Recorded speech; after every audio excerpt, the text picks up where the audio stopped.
Get it. Yeah, that's how we're going to kick off Super Wildcard Weekend. It's Geno Smith and the 7th-seeded Seahawks taking on the red-hot 49ers and Brock Purdy at the helm. It's tomorrow, 4:30 p.m. Eastern on Fox. We can't wait. We talked about one game in the 7 o'clock hour. We got another one. We're just going to talk about them all because there's a lot of intrigue as we welcome you inside Good Morning Football, presented by Old Trapper Beef Jerky, live in New York City. It's Friday, January 13th. I'm Jamie Erdahl. It's one day away from Kyle Brandt's birthday. Peter Strager and Jason McCourty hates it. Doesn't want me to say it. Hates it. And we're moving on from that topic. Should do a whole It's not one day away from my birthday either.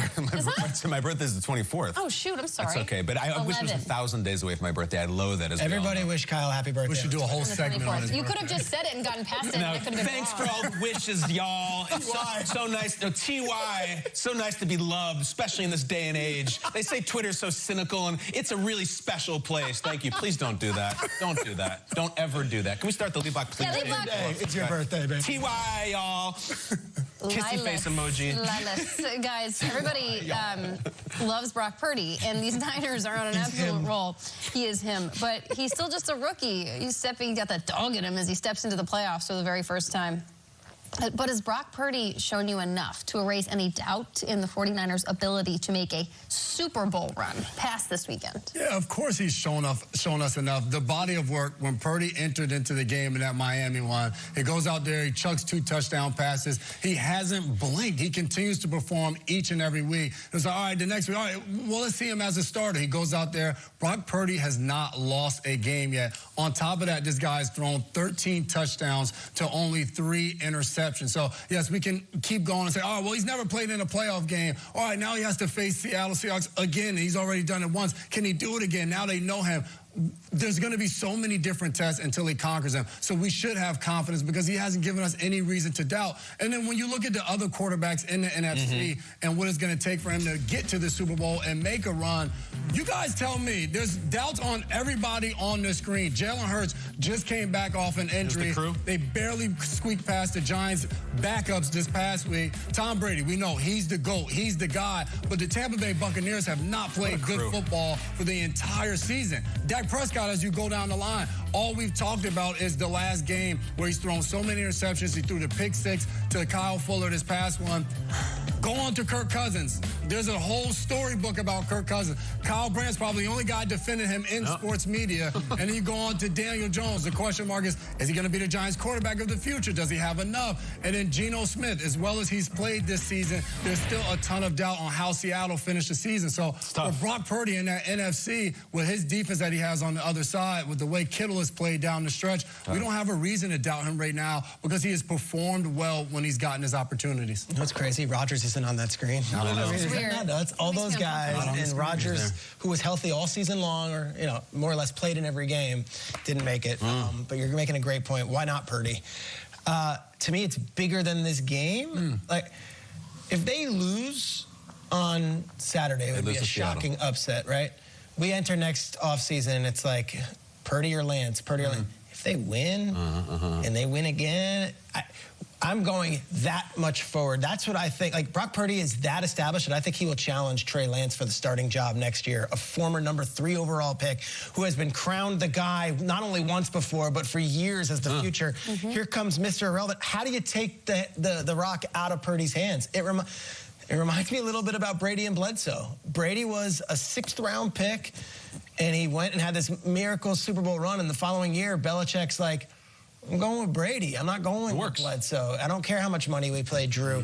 And everyone was shocked at the time, and it was the right decision. Brock Purdy is about to embark on a 4-game journey right now, and I don't think they're going to be one and done. I think we're showing Trey Lance here. I think it's a 4-game journey. I think Brock Purdy can get this team to the Super Bowl. And if they do that, we might be talking about Brock Purdy as the guy in San Francisco. In fact, I think most Niners fans would say it's a non-starter if he does it. What a story it's been for 2022. To me, this story is about the future of the San Francisco 49ers as a whole. You lose this game, That job's not yours next year. It's a fight. You got to battle Trey Lance. What do you think he has to do? What if he wins the wild card, loses the divisional? Like, what is the I think it's a battle then next year. It's a training camp. What if he wins the divisional and gets to the title game? It's a 4-game journey. Every knock along the way is less of an argument to be loyal to Trey Lance, who you drafted in the draft 2 years ago. Brady won the whole dang thing. There was no conversation. You had to go to it. That's what's interesting about this. I'm not trying to dismiss the Seahawks here. I think Brock Purdy's been amazing. I told you on Monday's show that I think he's the offensive rookie of the year despite only playing in 6 games. That's how much I think of Brock Purdy. You lose this game, though, Trey Lance has an argument next year. Hey, I'm the number 3 overall pick. I was injured. Let me fight for this thing. Purdy's job if he starts winning some of these games. You know, you were running through the 49ers quarterback competition. All I'm thinking of is like, what about Jimmy? I know. He still might be back. I will never believe he's going to be gone until he's gone. All right, so listen. You asked if has he erased any doubt whatsoever? Yeah. Of course there's doubts. There's some. I like him too, but like, we're going to the Brady thing. We're going big places here. It's a 23-year-old guy. He's 23. He's played well. He has a great team around him.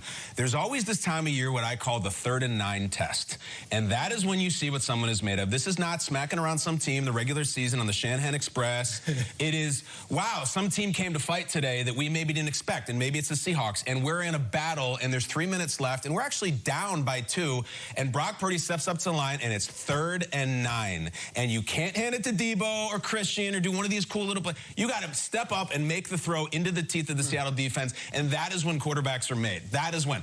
I have not seen that from him. He still has a lot to prove. In the meantime, I think it's going to be much more about his surrounding cast. Peter, you asked this trivia today. Can you name me this year, the 49ers defense, that good? Can you name me the one running back who has faced the Niners defense who had 100 total yards in the game? I would assume it's got to be Kenneth Walker, if that's what... Let's take a look. Yeah, it is not Kenneth Walker. Bring up the video of the only running back to get 100. Here we go. That's funny. That's interesting. It's Christian McCaffrey. Yeah. That's the only guy to have done it against the Niners, who is now on the Niners. I think Christian McCaffrey is going to have a huge game. I think the Niners D is going to have a huge game. I think the Brock Purdy story is yet to be written. I think that'll be written in the divisional round, and when he gets a big 3rd and 9, we'll see if he's suddenly the next franchise quarterback of the Niners. I still think he has something to prove. That's a really fascinating trivia. Pretty cool, right? It's like, you know, get him on the team, the guy that beat you. It's like, oh, go out and get Christian McCaffrey after he rushes 100 yards on you. My question with this young quarterback is it him, or to Peter's cool plays bro this week, is it Kyle Shanahan? How long, if it is the coaching and the play calling and I mean this as a compliment, Kyle Shanahan's been propping Brock Purdy up. Brock Purdy's played well, but Kyle Shanahan puts him in really good spots. He gives him a great decision-making tree, if you will. He has done all the right things to put Purdy in the perfect setting. But at one point, the setting is going to be perfect. At one point, to Kyle's point, he's going to get put in the teeth into a garbage disposal of a situation where he's got his hands over his ear holes and he's trying to hear and he just can't. And he's like, got to look at the wrist. He's got to go in the huddle. Something's going to happen here.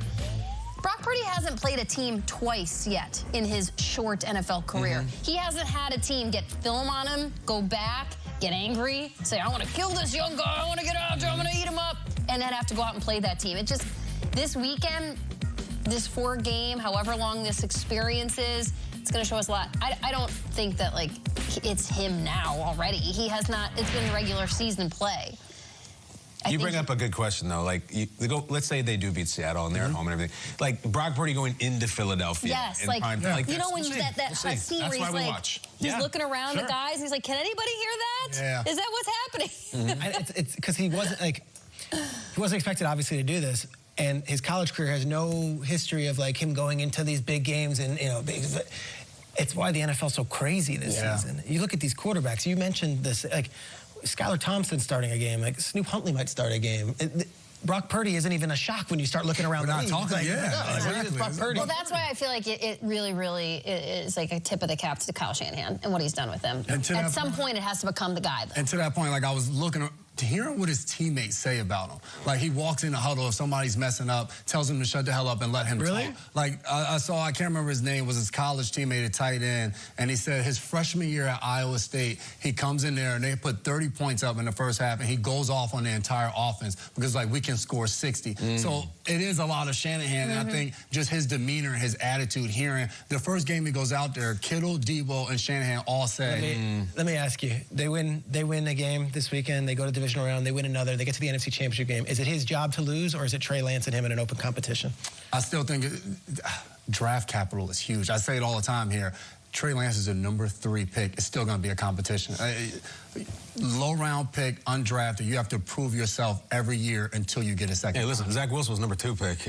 Nobody's singing for him right now. If he gets this far, that's the guy. That's going to be fascinating, though. It's amazing. It is. This is what I hate about the term that he is referred to as that we don't use on the show anymore, which is the position in which he was drafted. This is Brock Purdy. It's like everyone puts that upon him. Like, oh, poor guy, he got drafted last. And, like, to hear that story, like, he has no stance on that whatsoever. He's just like, not poor guy. Like, I am the guy. That's just how he lives, it seems like. Last 2 quarterbacks taken in the 2022 draft, Brock Purdy and Skylar Thompson. Awesome stat. Both starting this week. Listen, by the end of it, Brock Purdy might be the king of that draft. How about DraftKings? The wild card preview presented by DraftKings Sportsbook. Oh, it is so fun to say. The playoffs kick off tomorrow. Seahawks, Niners.